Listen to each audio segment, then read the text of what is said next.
Today's video is all going to be about the fairway woods off the fairway. So we're talking about hitting the fairway wood second shot when we're looking for distance off the deck. Stay tuned to find out how.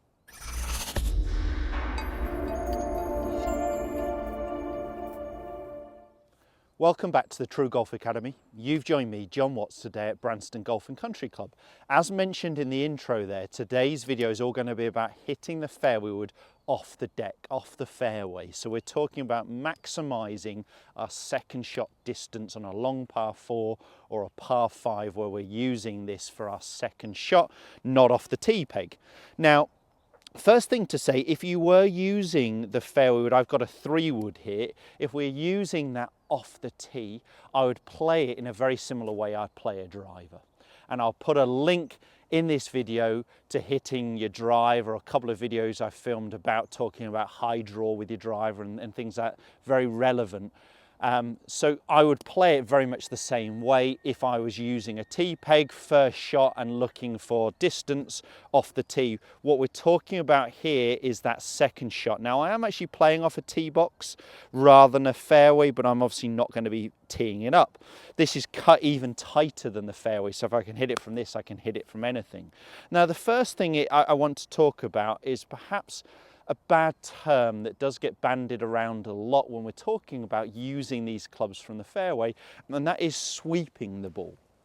And when people are thinking about sweeping the ball off it, I get a lot of golfers where I measure them on my body track system, a force platform, and I actually see their pressure is going backwards away from the target. I think sweeping is fine when you're talking about that ball being up in the air off a tee peg, but actually the reality is with the elite golfers on the PGA and European Tour and the other mini tour events these players are actually striking slightly downwards on a fairway wood. Now, the harder we hit it, the more we can get away with hitting down on the golf ball, but these guys who are hitting down on it are generally using less loft than you're perhaps using on your fairway woods, and definitely heavier, stiffer shafts that aren't designed to flight the ball as high.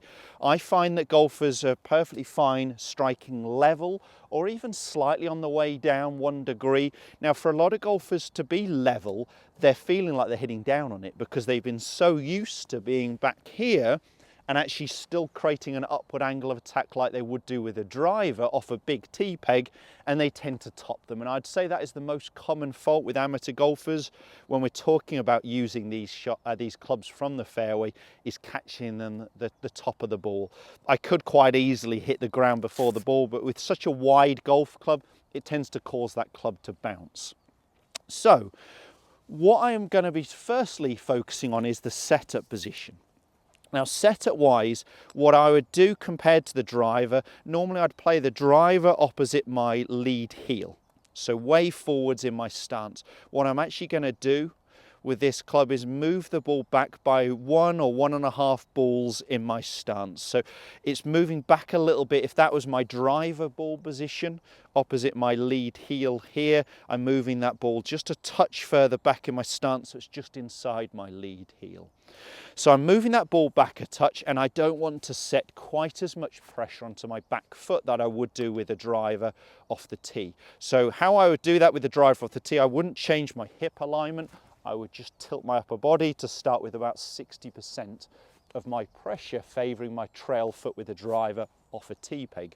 With a fairway wood here off the fairway where we want a more level blow, not hitting up on it, I'm actually going to try to set my pressure a little bit more even, feeling a little bit more 50-50 split between my right and left foot. I don't mind if there's a little bit on this right side, but I don't want to see excessive. I definitely don't want us going into that trail foot too far. What I'd get you to then do on the course is have practice swings, just getting used to actually contacting the ground, not lifting the ball, sweeping the ball off the surface, but instead just getting used to getting some of that ground contact and feeling like you're going to take a divot.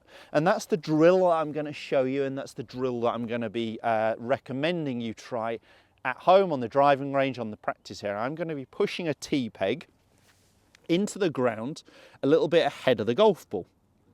I'm going to do it nice and low, so it's just the tip of the tee peg that's sticking out.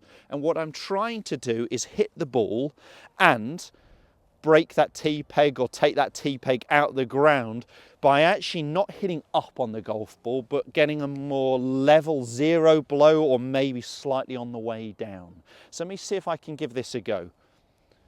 I'm not going to play the ball quite as far forwards in my stance as I would with a driver, so it's actually more like a ball back of my lead heel. I'm going to be setting my pressure what feels a little bit more even. It might be slightly on this trail foot, but nowhere near where I'd be with the driver. I won't tilt my shoulders as much. They'll be closer to level, and then I'm trying to get that feeling that I'm going to take that tee peg out of the ground as well. Let's give it a go.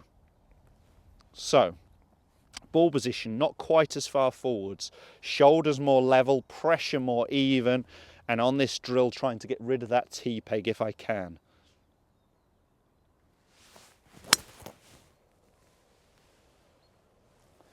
Now the only problem with that wasn't my best contact, let me have one more, is I hit the ground a little bit early. A little bit before the golf ball. What would that tell me? I'm allowed to muck one or two up, aren't I, surely? If I hit in the ground that little bit early behind the golf ball, I didn't get enough of my pressure moving towards my lead foot. So let me do that again. It actually didn't end up too badly considering, but it definitely was more on the heavy side. So ball not as far forwards. This is a take two, by the way. Shoulders more level, pressure more even. Let's hit the ball and then the tee rather than my way round of just hitting the ground first.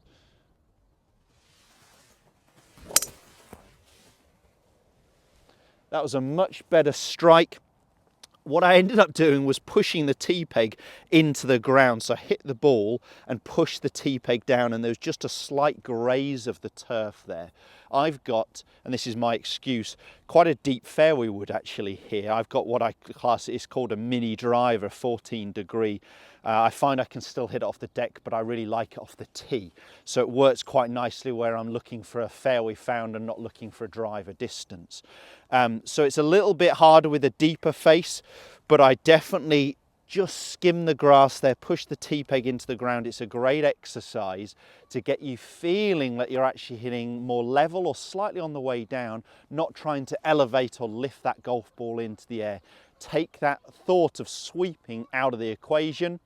Set your pressure more even, get used to the fact that we're actually striking the ground with a fairway and we're not trying to hit up on the golf ball, and it's definitely going to help you be more consistent with your fairway woods when you need them for those second shots.